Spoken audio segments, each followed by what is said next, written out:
بہت عرصہ پہلے ایک کوٹ پڑھی تھی میں نے کہ self love is not selfishness.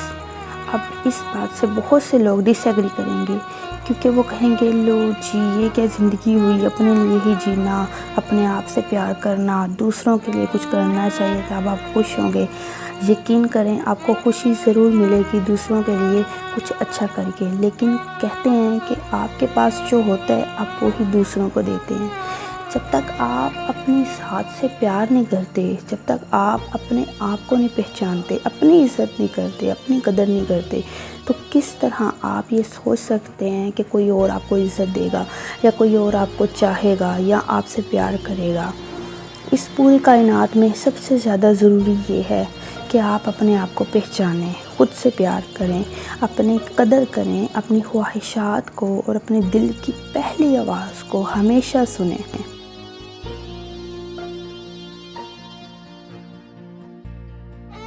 اللہ پاک کہتے ہیں کہ ایک تیری چاہت ہے اور ایک میری چاہت ہے۔ اگر تو وہ چاہے جو میری چاہت ہے تو میں تمہیں وہ دوں گا جو تیری چاہت ہے، اور اگر تو اپنی چاہت کے پیچھے بھاگے گا تو اس دنیا میں تمہیں رول دیا جائے گا، تمہیں وہ نہیں ملے گا جو تیری چاہت ہے، اور ہوگا وہی جو اللہ کی چاہت ہے۔ اپنے آپ کو خالی کرنا بہت زیادہ ضروری ہے۔ نہ ہم اپنی مرضی سے پیدا ہوتے ہیں، نہ ہی ہمیں پتہ ہے کہ ہم نے کب مرنا ہے، اور نہ ہی ہمیں پتہ ہے کہ اگلے لمحے کیا ہونے والا ہے۔ میاں محمد بخش کہتے ہیں نا کہ میں گلیاں دا روڑا کوڑا۔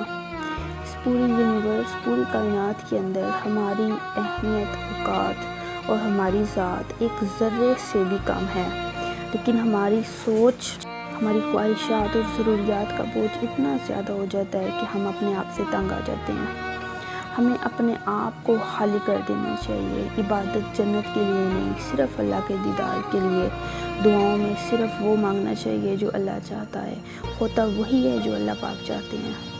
تیرے ہندیاں سندیاں محبوبہ، تیرا مجرم ہاں جے میں ہوں، تو میں ہے ہی نہیں، میں کا ہونا ہی اس کا ہونا ہے۔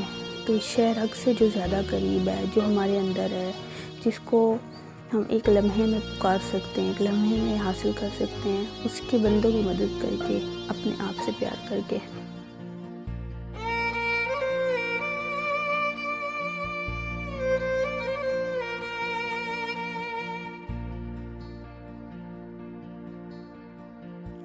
لو از انکنڈیشنل۔ محبت کا کسی بھی کنڈیشن سے کوئی تعلق نہیں ہے، خاص طور پہ وجودیت سے۔ کسی انسان کو حاصل کر لینا محبت تھوڑی ہوتا ہے۔ کسی انسان کو سوچنا، اس کے لیے خیر خواہی رکھنا، اس کے لیے ہمیشہ دعا کرنا، شاید یہ بھی محبت کی قسم ہے۔ اللہ نے اپنے پیار کو ماں کے پیار کے ساتھ تشبیہ کیوں دی ہے؟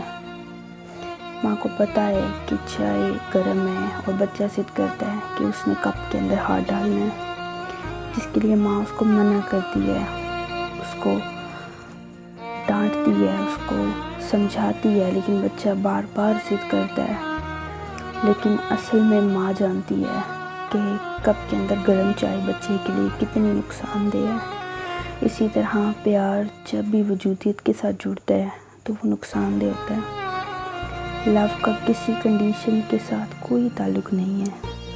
کسی لمحے، کسی بھی ٹائم، کسی بھی اسپیس میں بیٹھ کے، کسی بھی کنڈیشن میں بیٹھ کے، کسی بھی خواہش کو لے کے آپ پیار کو کبھی بھی حاصل نہیں کر سکتے۔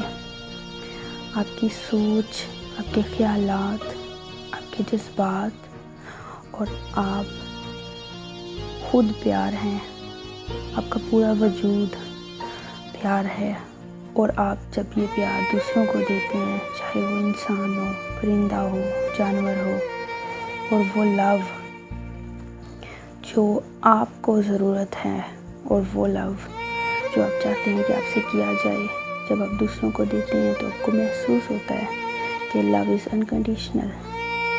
آپ کبھی کنڈیشن لگا ہی نہیں سکتے، آپ کبھی یہ چاہ نہیں سکتے کہ وہ مجھے چاہے کیونکہ میں اس کو چاہتا ہوں۔ محبت کے لیے جتنے الفاظ ہیں، جتنی شاعری ہیں، جتنے احساسات ہیں، اگر ان کو اکٹھا کر دیا جائے تو ان سب کی ماں، ان سب کی جڑ محبت ہے۔ کوئی انسان ہی نہیں ہو سکتا جب تک وہ محبت نہ کرے، اور یہ وہ سرکل ہے جو ہر انسان کمپلیٹ کرتا ہے، اور اس کے کمپلیٹ کرنے کے بعد کچھ انسان اسی سرکل میں گھومتے رہتے ہیں اور کچھ اس کے مرکز سے ہٹ جاتے ہیں اور اس مرکز کے ساتھ جڑ جاتے ہیں، جس سے جڑنے کے لیے ہر کوئی پاگل بنا پھرتا ہے، یعنی کہ وہ مجازی سے حقیقی کی طرف چلے جاتے ہیں۔ پھر اس کے بعد ان کا دل خالی ہو جاتا ہے، ان کو کسی چیز کی ضرورت نہیں ہوتی، کسی کے ساتھ کی، کسی کو حاصل کرنے کی، کسی کو پانے کی کوئی خواہش ان کے دل میں باقی نہیں رہتی۔ وہ اپنے آپ کو خالی کر لیتے ہیں اور اس میں صرف خاموشی، سادگی، تنہائی اور پیار ہوتا ہے۔